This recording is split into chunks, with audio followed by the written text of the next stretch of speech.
कहता है सॉरी, आधे घंटे पहले लाते तो हम इन्हें बचा लेते हैं। तो उस केस में आपको क्या करना है, 5 ऐसे अलार्मिंग कंडीशन कि जब आप इस क्रिटिकल पोजीशन में हो जाते हो कि आपको होम रेमेडी चाहिए बिफोर कि आप डॉक्टर तक पहुंचे। आप कुछ ऐसा उपचार क्या करें जिससे हम पेशेंट को हॉस्पिटल तक बहुत अच्छे से पहुंचा सकें और उसको आगे का जो है प्रोसेस ट्रीटमेंट का दे सकें। हाई बीपी के पेशेंट हर घर में हैं, तो उनके रात के टाइम 12 बजे के बाद और 4 बजे के पहले जो है हार्ट पेशेंट का एक बार स्ट्रोक लेना बहुत ही कॉमन होता है डेली के रूटीन में, कि आप जब तक उसको डॉक्टर के पास ले जाते हैं, डॉक्टर कहता है सॉरी, आधे घंटे पहले लाते तो हम इन्हें बचा लेते। तो वो टाइम स्पैम आपको कैसे बढ़ाना है ताकि हम मरीज को ट्रीटमेंट दे सकें। तो उस केस में आपको क्या करना है, ध्यान रखें, ये जो हमारे फिंगर्स के सामने ये नाखून जो मैं पॉइंट कर रही हूं, इस पॉइंट को आप लोकेट करके ध्यान से देखें, ये हमारे बाइलेटरल है, मतलब दोनों ही हाथों की उंगलियों पे हम इसको इस्तेमाल कर सकते हैं। जब भी आपको लगे कि कोई पेशेंट बिल्कुल उसका जो है बीपी बहुत हाई चला गया है और आपको डॉक्टर तक जाने के पहले अगर उसको स्ट्रोक ना आ जाए, लाइफ उसकी खत्म होने से बचाने के लिए आपको सिंपली क्या करना है, आप कोई भी पिन ले लेंगे, पिन लेके आप उसको सिंपल कि जिस तरह से हमने पिन लिया, आप घर में सेफ्टी पिन ले सकते हैं, क्योंकि उसको थोड़ा सा आपने डिटॉल या उसे स्टरलाइज कर लेंगे। स्टरलाइज करने के बाद सिंपल आप यहाँ पे प्रिक करेंगे और प्रिक करके यहाँ से आप थोड़ा सा ब्लड जो है इस तरह से 5 to 10 ड्रॉप्स इस तरह से निकाल देंगे। ये ध्यान रखें, ये बहुत ही इमरजेंसी केस है और ये करते ही आपके पास पेशेंट के लिए एटलीस्ट 3 से 4 घंटे मिल जाएंगे कि आप उसको डॉक्टर तक सेफली पहुंचा सकते हैं और वहां उसको ट्रीटमेंट मिल सकता है। दूसरा काम, अगर ये भी करने की हिम्मत आप में नहीं है, फ्रिज का ठंडा दूध 1 गिलास उस पेशेंट को पिला दें। ठंडा दूध पिलाते ही आपके पास ड्यूरेशन बढ़ जाएगी, आप 2 घंटे तक हॉस्पिटल के अंदर उनको लेके आप जा सकते हैं। ध्यान रखें। दूसरी हमारी अलार्मिंग कंडीशन जो होती है वो होती है एसिडिटी की। एसिडिटी समटाइम्स इतना हाई हो जाता है कि रात को सोना मुश्किल, सीने में जलन और भारीपन, उस केस में भी लगता है जैसे हमें हार्ट की प्रॉब्लम आ रही है। उसमें क्या करेंगे, उस केस में कि हमने इस पॉइंट को, एसिडिटी के केस में आपने इस पॉइंट को लेना। पॉइंट लोकेट कैसे करेंगे, तो आपने इस तरह से अपने थंब के इस वाले पॉइंट को, फर्स्ट पोर को यहां से मेजर कर लेंगे, खोल के यहां से मेजर करके आपका जहां ये टच हो रहा है यहां से आपने इसको प्रेस करना शुरू किया। 20 to 30 टाइम्स इसको आप डीप प्रेस करेंगे।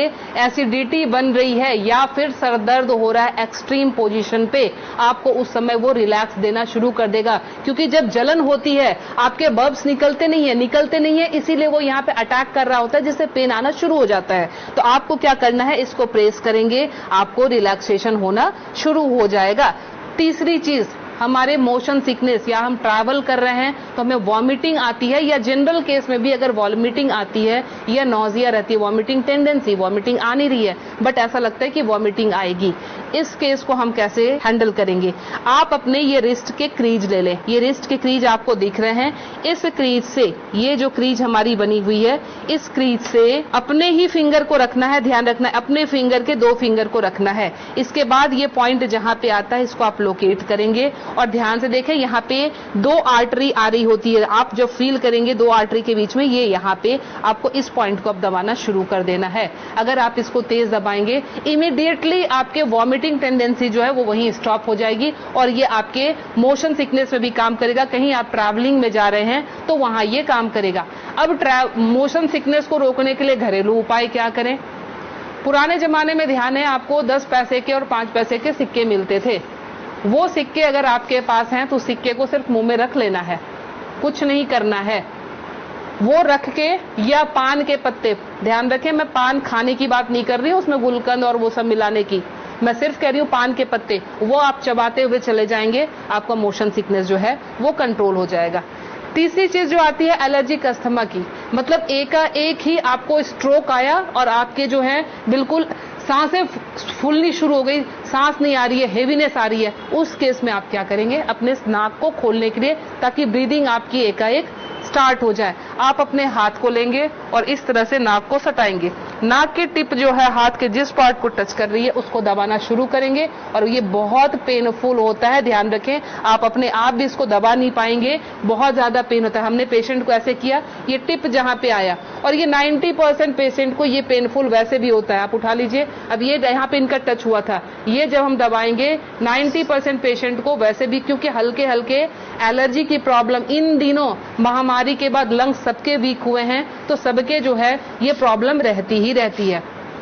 लास्ट में आपको बता रही हूँ इंसोम्निया के लिए, नींद नहीं आती है उस केस में आप क्या करेंगे। नींद नहीं आने के केस में हमने क्या करना है कि ये हमारा ईयर लोब है, ये पूरा सेक्शन जो है ये ईयर लोब का है।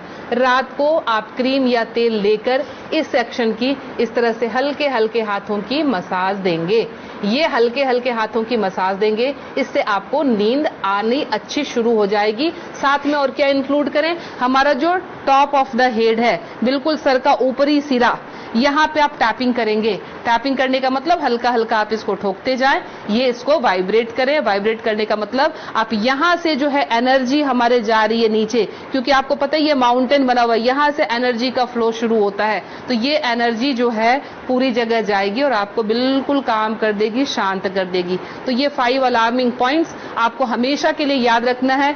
पता नहीं आज आपने देखा, भूल गए, कल आपको जरूरत पड़ जाए, तो इसलिए आप प्लीज इसे सेव कर लें, अच्छे से देख लें और समझ जाएं और अपना ट्रीटमेंट इमरजेंसी केस में जरूर कर लें। मैं Leena Shrigyan, naturopathy and alternative therapy expert, नई दिल्ली से। मुझसे मिलने के